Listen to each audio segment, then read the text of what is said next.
it could be said that the word legend is used too loosely these days, but we do have legends in this room tonight.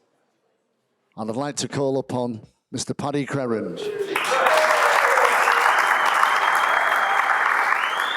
And read a few words on behalf of Barbara. It's titled 60 Years On. 2 pages to read about George Best. I mean, it would take a book and maybe 100 books to write a story about George. I remember George when he came to Old Trafford, shyest man that God ever created. He couldn't speak to anybody because he was, it's hard to imagine he was that shy, but he was. George was a scrawny teenager, of course he was. We're all scrawny teenagers. There was more fat in a chip. I've not heard that expression for a long time. He was so small that he was rejected by his local club, Glentoran. I mean, when you had that ability, how can anybody reject you? That is crazy, absolute crazy. Bob Bishop, and I knew Bob Bishop very well. He's dead now, God bless his soul, but he was a lovely, lovely man, and he was the Manchester United scout in Ireland, and the whole of Ireland, not just the north of Ireland, for many, many years. And he brought so many great players from all over Ireland to Manchester United, and he was a great man. He's dead now, God rest his soul. Bob Bishop, the local talent scout, saw something in George and sent a telegram to Sir Mark Busby which said, "I think I've found you a genius." God almighty, what an understatement. Little did Bob and our mum and dad realise how prophetic those 7 words would become. I mean, what a player. Just a pity he was handsome. He'd have been bloody playing today if he wasn't, do you know that? In July 1961, if anybody can remember July 1961, I'm sure a lot of people in here can't. Make some, but you can.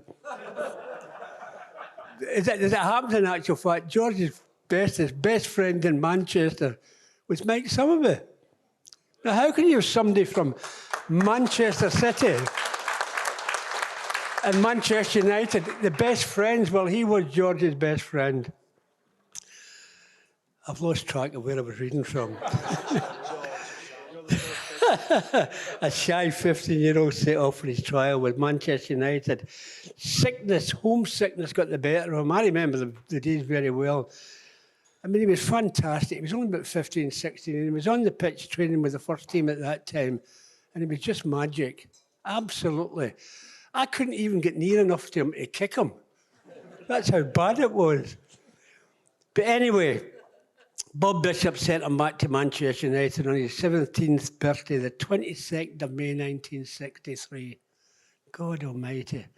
He signed as a professional. 4 months later, on 14th September, he made his debut against West Bromwich Albion. And does anybody remember the poor left back that was at West Bromwich Albion? I met Graham Williams on holiday in Mallorca that summer. This was after he played against his first game against Manchester United. And I happened to be out one night with my wife and George, and I'm not sure who the hell George was with. But anyway, Graham Williams happened to come into the company, and Graham Williams said to me, "Could you introduce me to George, please? I've never saw him from the front." What a great lad. Anyway, I don't know what you got me up to do this.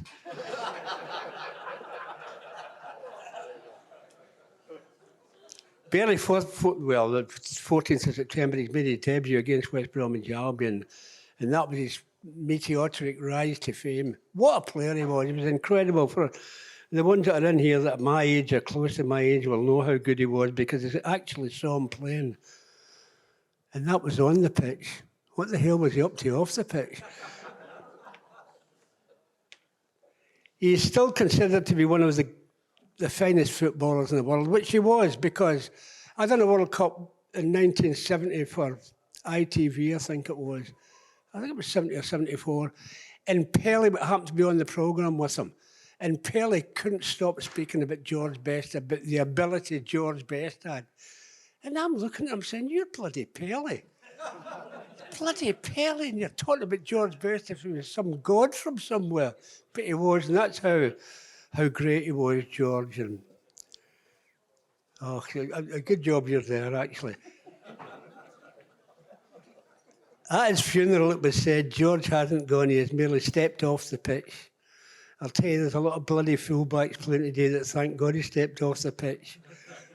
The fact that tonight so many are here to celebrate his 60th anniversary of his debut, can you believe that? 60 years ago. I still think I'm 21. George will not just be remembered by his family and friends, but by legions of dedicated fans throughout the world, many of whom have said to me, it said never to meet your hero, you will be disappointed. But when you met George, you weren't. He was such a lovely, shy lad that most people wouldn't believe he was that, but he was. He was an entertainer and a wizard on the pitch at the Theatre of Dreams. Not the Theatre of Dreams at the bloody moment, is it?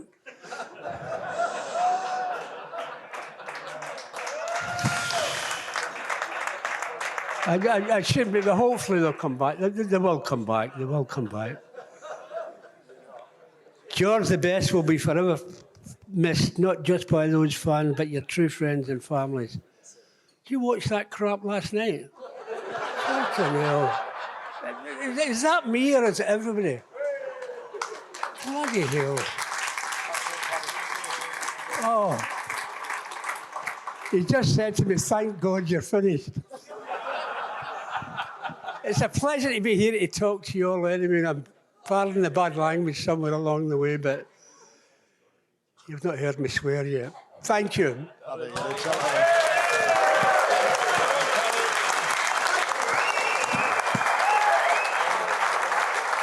The one and only Mr.